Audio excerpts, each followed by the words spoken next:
dear brothers and sisters, this is actually very, very interesting. Actually, I'm reacting to Elder Maxwell's last talk before he actually crossed the veil. And this was a talk that had a lot of emotions and a lot of teachings. And when he was giving it, it was like he knew that he was going to pass. And for those who know Elder Maxwell, he was one of the greatest apostles that well known with the teachings and very powerful teachings that he had was actually delivering, and a lot of people were edified from his teachings. And I came across this talk that he gave before he passed on, and without further ado, let us just listen to it and let's just follow the principles that have been taught here. Please allow me to reminisce informally and gratefully. Hopefully this will be done in a relaxed, almost conversational way by citing a few remembrances, a few of life's little lessons. Nothing spectacular. There will also be several one-liners which have been so durable, probably because they were so brief. The focus of these remembrances is upon being stretched by a merciful Lord. If just one of these remembrances can be likened unto yourselves, there might be a brief father and son discussion later on. Let's go back 60 years. The minutes of the Wandermere Ward of the Grand Stake for June 4th, 1944 indicate the sacrament was administered by my friends Ward Jackson, Arthur Hicks, and me to a congregation of 141. Alhamdulillah, it's iftar time over here, and the young kids, Allah bless them, inshallah, having a meal.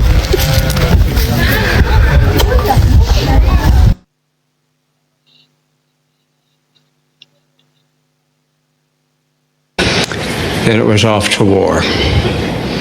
In May of 1945, I was blessing the sacrament again, but in a foxhole on Okinawa for a congregation of only one, myself. The training of my youth took over without fanfare, something only partially appreciated by me then, including abstaining from coffee in those same circumstances when water was scarce and highly chlorinated. I do not know what lies ahead of you young men, but my advice would be fasten your seatbelts and hold firmly on to your principles. In my primary days, we sang "Give Said the Little Stream," certainly sweet and motivating, but not exactly theologically drenched. Today's children, as you know, sing the more spiritually focused "I'm trying to be like Jesus." Back then in family, neighborhood, ward, and school life, we were all poor together, but we didn't know it. We made room for each other to grow, to make dumb mistakes, to repent, and to begin to develop at least some spiritual reflexes.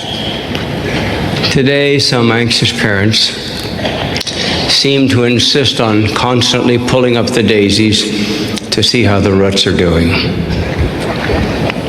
Young or old, my priesthood brothers, be grateful for people in your lives who love you enough to correct you, to remind you of your standards and possibilities, even when you don't want to be reminded. A dear and deceased friend said to me years ago, when I had said something sardonic, "You could have gone all day without saying that." His one-liner reproof was lovingly stated, illustrating how correction can be an act of affection. When loved ones exemplify, it is especially memorable. My sister Lois, legally blind from birth, not only coped, but served well as a public school teacher for 33 years. She had that same reflex possessed by those pioneer souls who quietly picked up their hand carts and headed west. A reflex we all need. So if various trials are allotted to you, partake of life's bitter cups, but without becoming bitter. Soon after arriving home from World War II, I had promises to keep, meaning going on a mission now. I grew tired of waiting for the bishop, and in some early arc steadying, I went to the bishop's home and said I had saved the money and wanted to go, and let's get this show on the road. The good bishop hesitated and then said he'd been meaning to ask me about going. Years later, I would learn from that bishop's devoted ward clerk that the bishop had felt I needed a little more time with my family after having been away so far and for a tenth of my life. Hearing this, I chastised myself for having been too judgmental. No wonder the wise father of Elder Henry Eyring observed once how the Lord had a perfect church. Has your soul been bruised by a betrayal from someone close? Ending a bad, broken, or abused until he let all of us inside. Two relevant memories for young fathers. When I was such, I had just received a phone call telling me of a friend's death in an accident. I was sitting in the living room with tears streaking down my cheeks. Our young son, Corey, saw the tears as he passed in the hallway. I learned that he had anxiously assumed the tears were because he had disappointed me in some way. He didn't know about the phone call. Brethren, we underestimate how genuinely and frequently our children want to please us. Having virtually no quantitative skills, I was seldom, if ever, able to help our children with math and scientific subjects. One day, our high school daughter, Nancy, asked me for a little help regarding a Supreme Court case, Fletcher v. Peck. I was so eager to help after so many times of not being able to help. At last, a chance to unload. Out came what I knew about Fletcher v. Peck. Finally, my frustrated daughter said, "Dad, I only need a little help." I was meeting my own needs rather than giving her a little help. We worship a Lord who teaches us precept by precept, brethren. So even when we're teaching our children the gospel, let's not dump the whole load of hay. In later years, I saw a few leave the church who could then never leave it alone. They used often their intellectual reservations to cover their behavioral lapses. You will see some of that. By the way, do not expect the world's solutions to the world's problems to be very effective. Such solutions often resemble what C.S. Lewis wrote about those who go dashing back and forth with fire extinguishers in times of flood. Only the gospel is constantly relevant, and the artificial things won't work.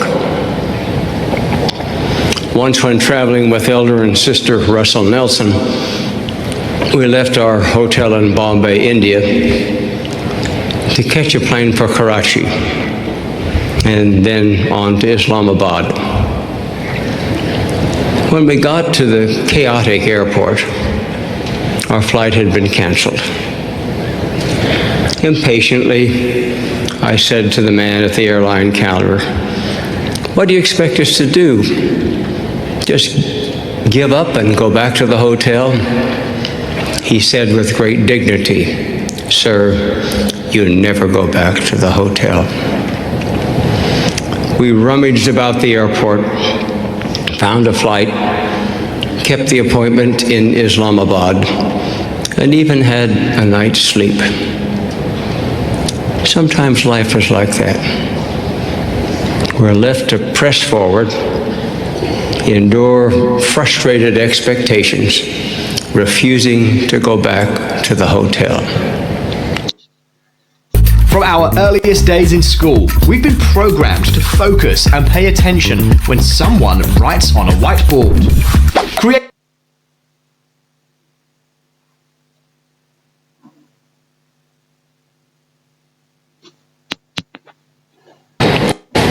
Otherwise, this kind of give-up-itis will affect all seasons of life. Besides, the Lord knows how many miles we have to go before we sleep.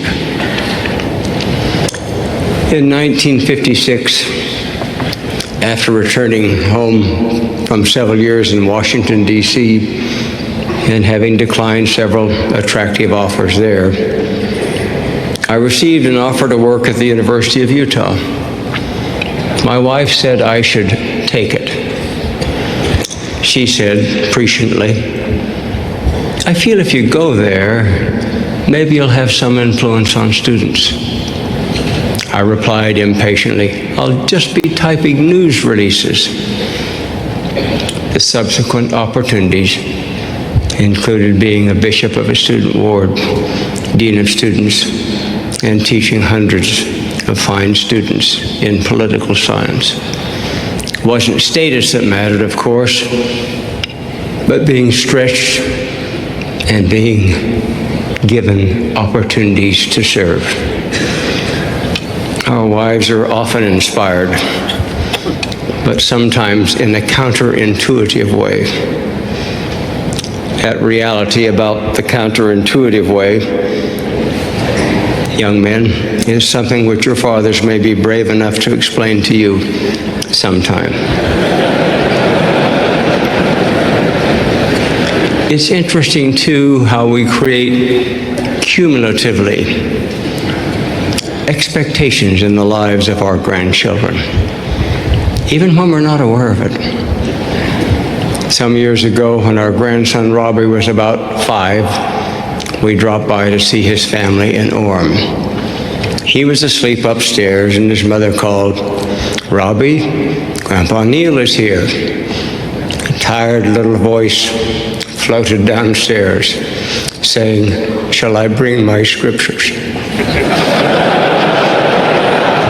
Of course, he's too young to read them, but he carried them, as so many do in the church today, in that fine new pattern. Brethren, there are clusters of memories embedded in each of your lives, and these can help us, quote, "to remember how merciful the Lord has been," end quote. He certainly has been to me. Brethren, as you submit your wills to God, you are giving him the only thing you can actually give him that is really yours to give. Don't wait too long to find the altar or to begin to place the gift of your wills upon it.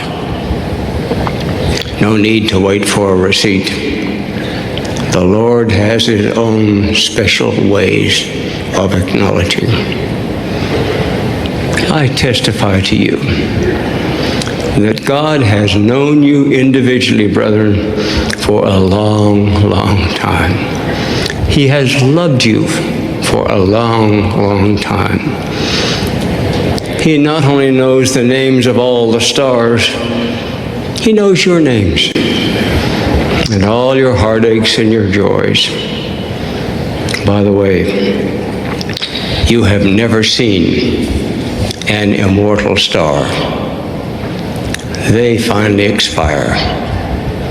But seated by you tonight are immortal individuals, imperfect, but who are nevertheless trying to be like Jesus. In his name, even Jesus Christ. Amen. That was Elder Maxwell for you. He was a very powerful apostle. Very powerful apostle. But his teachings are still remaining with us. We still have the message. Even though he's long gone, but we still have the message. He was a very powerful man of God. Wonderful brothers and sisters. Those are wonderful lessons that we can learn there from an apostle. That